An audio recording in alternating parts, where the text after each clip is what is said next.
Hey guys, CJ here, and welcome back to another all-new Hybrid News Now. We'll take you all around the comic book world today, starting in the comics themselves with a major update to that Captain America Hydra shocker, then bad news for Batman Return to Arkham, and finally, Luke Cage is headed to San Diego Comic-Con. But first up, we'll start with Marvel Comics, where some new details that have just been revealed kind of set the whole Steve Rogers Agent of Hydra thing straight.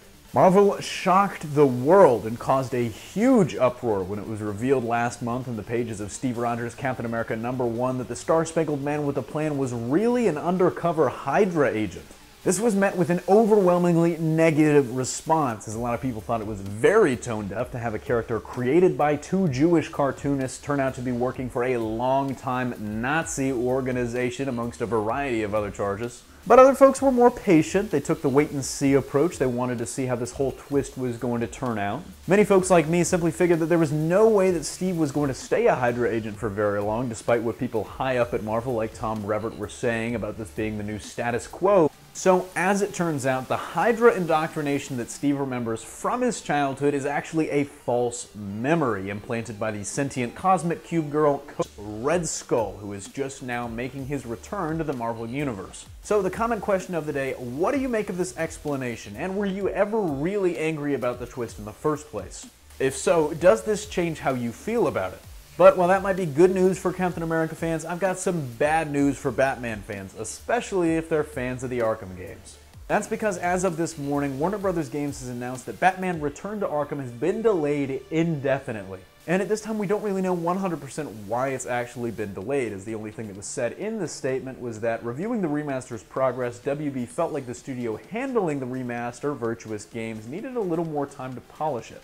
And this may really end up being for the best. I mean, I had seen a lot of people around the web complaining about the graphics in some scenes and saying it didn't really look like they'd been upgraded all that much. And when you're saying that an HD remaster being made in 2016 doesn't look like much of an upgrade over a game made in 2009, something's up and there's gotta be something fixed. So for now, the game that was supposed to be released on July 26th does not have a release date, but we'll keep you updated here at the Hybrid Network as more news comes along. To round out our day, let's jump to the small screen and talk about Marvel's next Netflix offering, Luke Cage.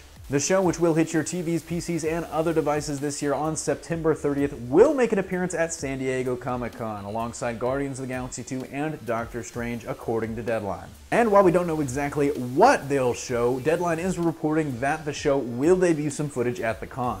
And from the little snippet of info that Deadline gave us, which may or may not be new, I hadn't heard it before certainly, it sounds like the show is going to be set really interestingly chronologically. It sounds like the series is going to focus more on how he got to where he is in Jessica Jones rather than being a direct follow-up to the events of Jessica Jones. And I'm not sure how I feel about this, and I definitely could just be reading that wrong, but honestly, setting it before Jessica Jones makes a lot of sense to me. I mean, it gives you more room to tell his origin story and develop him as a character. And as long as we get to see a little bit of him in prison and the experiment that caused his powers, I am very sold on the idea.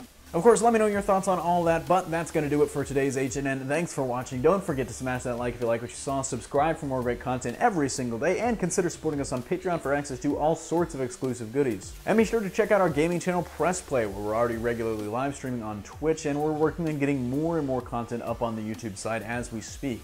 Signing off, this is CJ, and I'll see you tomorrow.